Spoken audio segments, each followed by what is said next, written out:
Let's make some sparks, baby. What's up? This is Casey from Casey's Customs. In this series, I am building a hot rod for under $3,500. We're doing a complete chassis swap. We're chopping it. We're going to lay it on the ground. And in this episode, we start on the rear airbags. Let's get going.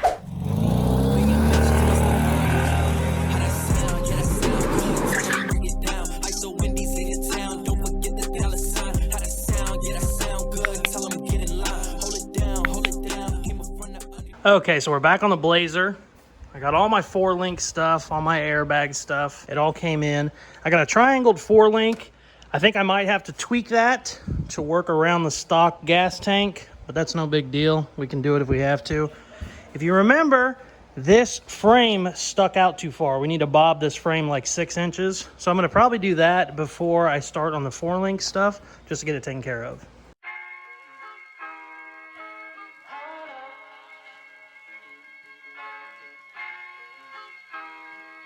Got the muffler out.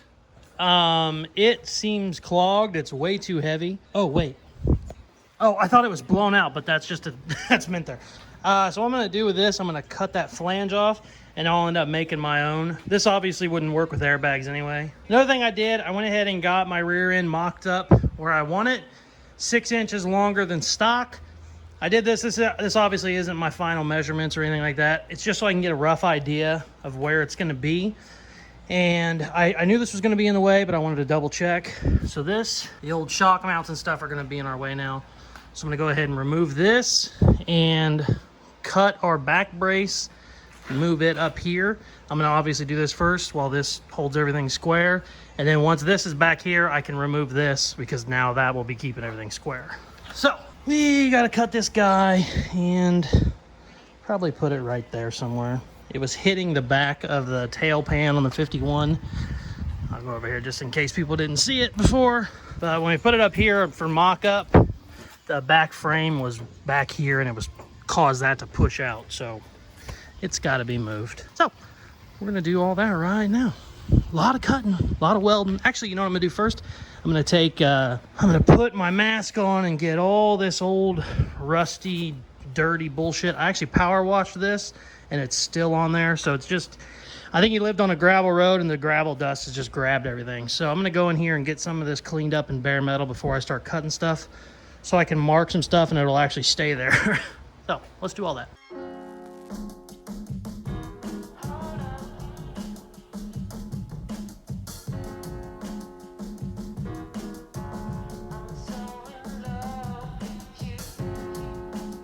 Okay.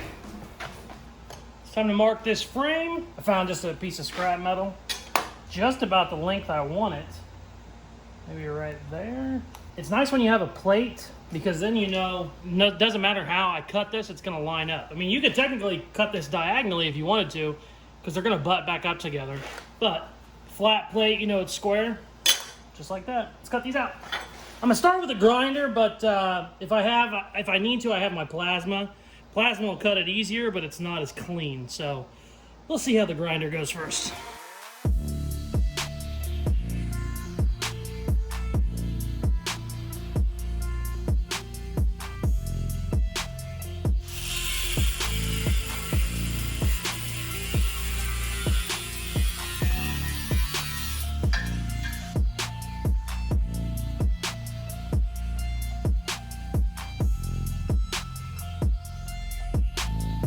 She's shortened. Got it welded. I couldn't get the bottom part welded because this is in the way. And now that I got bracing back here, we can go ahead and cut this out because I don't need it anymore. Now originally I was gonna try and run my plasma cutter where the, you know, like the pinch welds are, or the spot welds. And then I just realized it's welded solid all around. So I'm just gonna take the plasma and just cut out as much as I can to get it out, and then I'm gonna probably have to go back in with a grinder and clean it up so it's not all shitty looking. But we're just gonna hack it out however we can, basically. It's not gonna be pretty, but it's gonna get out of there. And there's the sections we took out. So now that this is bobbed, I know I'm not gonna have any issues with it hitting the back of the car. I only needed, I think, 6 inches. I took out, I think, 8 or 9, just cause, you know, I'm already doing it. I might as well do as much as I can. But bada bing, she's all square and level. I'm just delaying cutting this out because it's going to suck. But, you know, it is what it is. So let's get to cutting.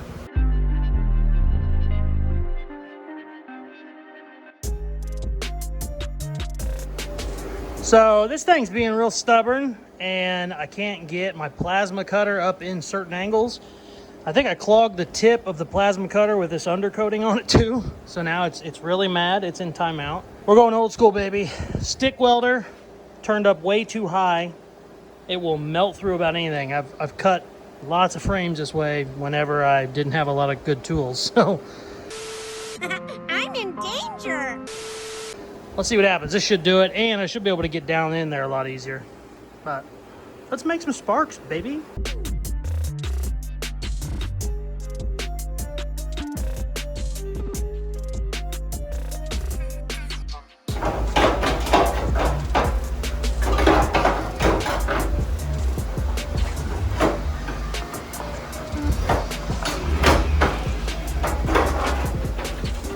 There we go. Damn, that's heavy.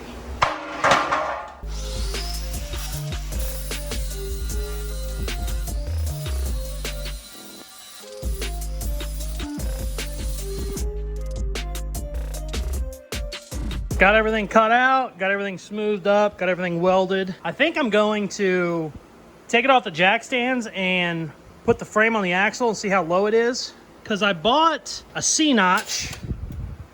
This is a C-notch kit.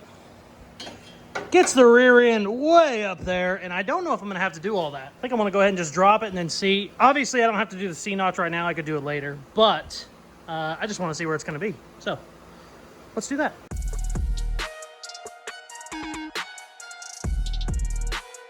So that's pretty low. I think that'll work.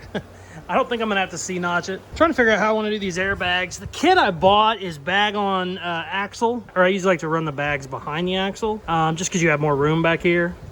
But in reality, there's nothing in the trunk of the car that would get in the way, so I can kind of do whatever I want back here. So I'm trying to figure out how I want to do it. I might run them right there, and then take these brackets here and have them tied into the frame like this, and then have a big plate back here, and then tie them in across the top. I might do that. That might work. This isn't by any means the cleanest look, but I'm not really caring about that on this build. So we might just leave the kit we got and figure it out. Okay. Next thing I need to do is get the axle stripped. I need to just take all the brake lines off.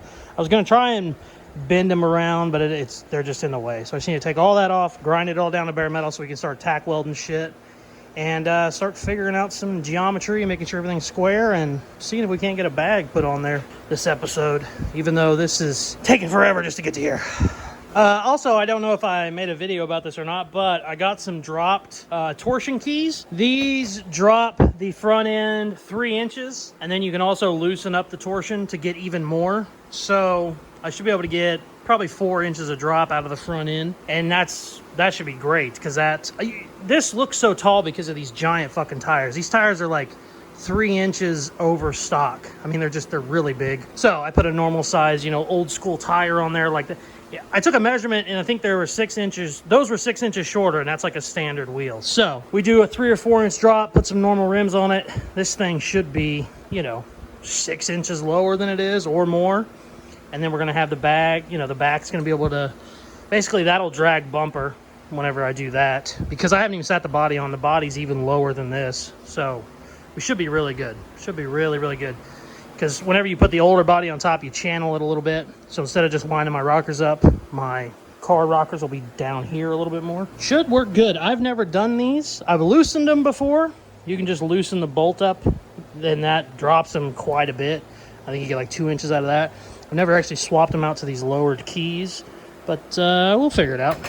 I've been spraying it with WD-40 the last like 2 days, so hopefully everything is lubed up under there, but yeah, we'll see. So let's get this axle out of here and get it all cleaned up. So let's do all that.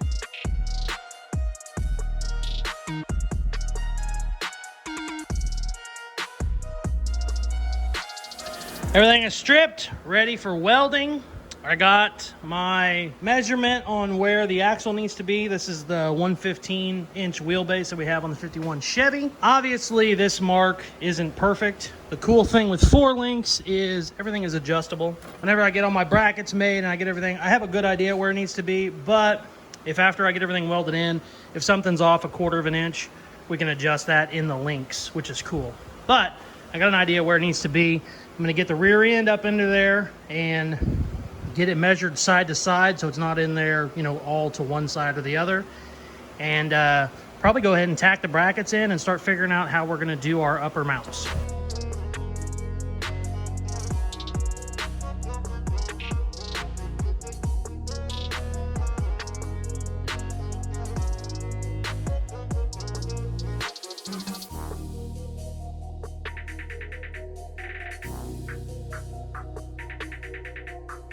So sometimes whenever I'm doing these, I like to go ahead and assemble the bag so I can see how it's gonna work and where I wanna put it. I was originally gonna run a bar behind this, but I think I'm gonna go ahead and use this kick up I bought. This was like a $40 kick up. I'm gonna go ahead and use it because it's pretty thick metal. And I'm just gonna run these to the side of the frame, and then I'll just make sure everything's squared. And I'm gonna go ahead and decompress the bags as low as they'll go, so I know everything will be bottomed out where it's at, and then build up from there. And probably throw a couple tacks on it there, and then tack that, whatever you call it, that side of the kick up, tack that to the frame, and then we'll build all around that kick up. And then what I'll do, whenever I get it all welded solid, I'll pull the axle back out and I'll go ahead and cut the extra frame that's hanging down on the edge. Now clean it up all real nice. Sometimes you get to looking at all these brackets and stuff and it can get confusing, and sometimes I just like to put them together and then look at how I want to do it. I've done a bunch of these, so I kind of already knew where they went, but even then I still like to just look at them. It's easier to kind of square everything up whenever it's kind of where it's supposed to be already. If you just took this bottom bracket and put it where you thought it needed to go, and then made sure it was level, and then you realized it was an inch too far in or an inch too far out, you're just gonna end up cutting it and redoing it all anyway. All right, let's get these compressed, and maybe we'll shoot a tack on it if I can get it kind of leveled and where I want it. My bag compressed. I know whenever there's weight on this now, this is exactly where everything will set. I got everything dead level. I got my pinion angle 3 degrees up, which is perfect for my drive shaft angle. And I'm ready to go ahead and tack this one in place. And then I can go ahead and tack this. This is gonna be my new frame essentially. I can go ahead and tack this in place too. And then we'll go in here and we'll start building this so that it's completely boxed in. There's another piece here and then all the sides. Should be good. Everything is square, everything is straight up and down. You gotta watch out sometimes. Your mounts can move on you and your bag will go crooked. It's not good on them. So I'm ready to throw some tacks on this side, and then we'll do it all on that side again.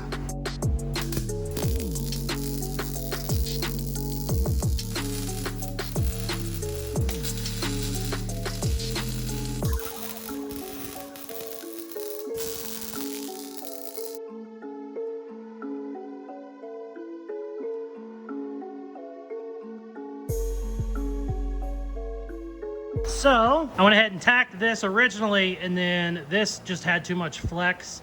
So I went ahead and just built the frame rail. You can see what it looks like. And what I'll do whenever the axle's out of the way, I'll weld the bottom of that and then trim whatever hangs over. See how there's a little bit? There's even more on the other side. But that's how you build these. And then whenever this is completely welded, you can go in there and cut your stock frame out of the way, and then this will be your new frame rail. Or in my case, I might not even need to do that because I'm already basically as low as I'm gonna be. So I might C-notch, like baby C-notch the bottom, but in reality, I don't need the whole kick up. My axle isn't going that way. I'm using this more for structure than anything.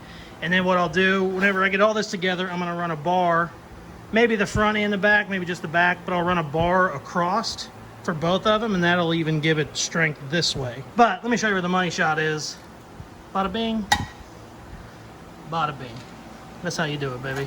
So now we have to do all that on the other side, and then I'll undo the bags, get the frame way up in the air, get the axle off from under there, and just weld for a day. I don't know if I'm gonna do that on this episode, but I mean, you'll have 5 hours of welding by the time all this shit is in here, or more. The last bag truck I did was a 52 Chevy truck, and after I got everything done and all the bars, I spent a full 8-hour day just welding everything up. But my goal for this episode, I want to get the other tower all done to match this one, and then maybe have a bar or two tacked in, and then probably call it quits. I'm already like 15 hours in on this episode, so trying to be, you know, 15 hours a week or so on each episode. If I get any more than that, customer cars start getting affected. So I only work on this shit on my side time.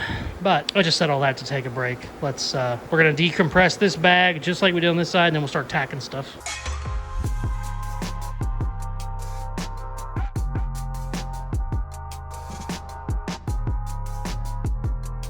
We got them in.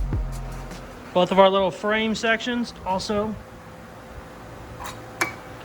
Bada bing, you love that. You love to see that. So I was gonna put a piece of pipe back here. I had a piece of an old roll bar, but as I was going through my little scrap pile over there, found a big old piece of 2-inch square tubing that should fit perfectly right here.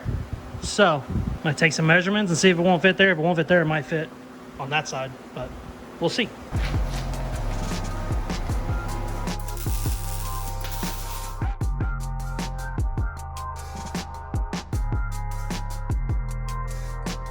Went in there perfect, really tied everything in very well. That's a big piece of metal. It's real thick too, so I don't need anything up front now. I mean, I might if I end up needing to for some reason, but that should be plenty. I mean, usually guys will run one on each tower, but this was like 1/4-inch tubing. Like, it was just big. So it's definitely not gonna flex either way, and looking really good. Everything's still level, everything's square. My wheelbase is perfect. Pretty excited. It's looking good. I'm beat. This has been a hell of a project so far, but let's see what else we can get done before we call it a video. I got the fittings for the airlines. I think I'm gonna go ahead and throw those in real quick. I want to see it go up and down. In reality, you should never do this without the bars on because it'll want to go wherever it wants, but I got the wheels chalked, so it shouldn't go anywhere. So I think I want to get this sealed up more than anything. I could just put a piece of tape over it, but I want to watch it go up and down, so I'm gonna go ahead and put these in. Because I don't like that it's open while I'm grinding and welding. You can get shit inside the bag. It's not great. So let's put these fittings in.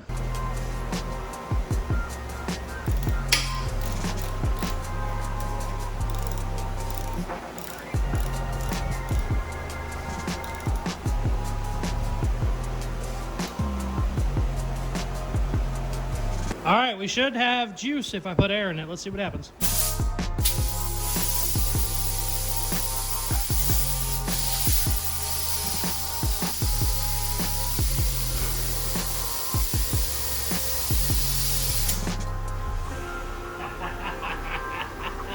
It works, baby! Now, if you watch closely when it went up, it kind of did this. Well, that's because I don't have my links in yet. There's really nothing to hold it square. Whenever you get your 4 links in, that holds your axle from wanting to walk on you. I'm still super happy. Everything looks really good. Still super square. Look at that fucking level, baby. Love it! Looks awesome, man. I'm super happy. We might call this an episode. I've put way too many hours in this week. I got some work I need to do at the shop. So we're painting the 72 Suburban this week, so I gotta go get it prepped. And like I said, I mean, it's hard to tell in a 10 or 15 minute video, but like, I'm putting 15 hours, 20 hours a week on this thing in each video. So let's watch it drop. That's the funnest part, obviously.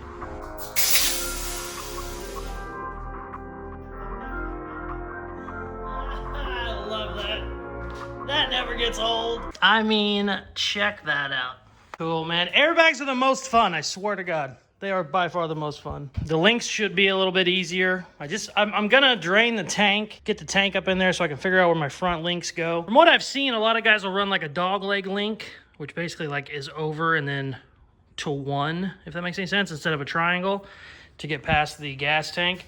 I might end up doing that, I don't know. We're gonna figure that out in the next episode, but this just looks so cool. Super happy. Like, as low as that frame is, I know for a fact the bumper's gonna be on the ground. I mean, there's no way it can't.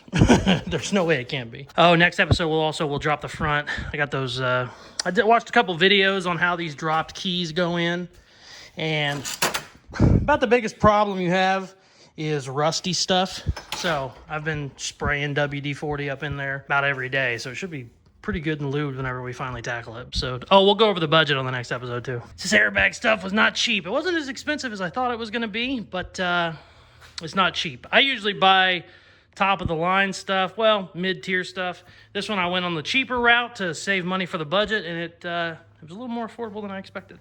So thanks for watching. Thank you guys very much for watching. This episode was a ton of fun. In the next episode, we're going to finish up our 4 links. We're also going to go ahead and drop the front end with a front end drop kit that I bought, and hopefully we can get the body on and kind of see where it's sitting. If you haven't hit subscribe already, please hit subscribe. Like I say at the end of all my videos, please like, share, comment, all the good stuff they tell you to do at the end, and check out some more of my other videos. Peace!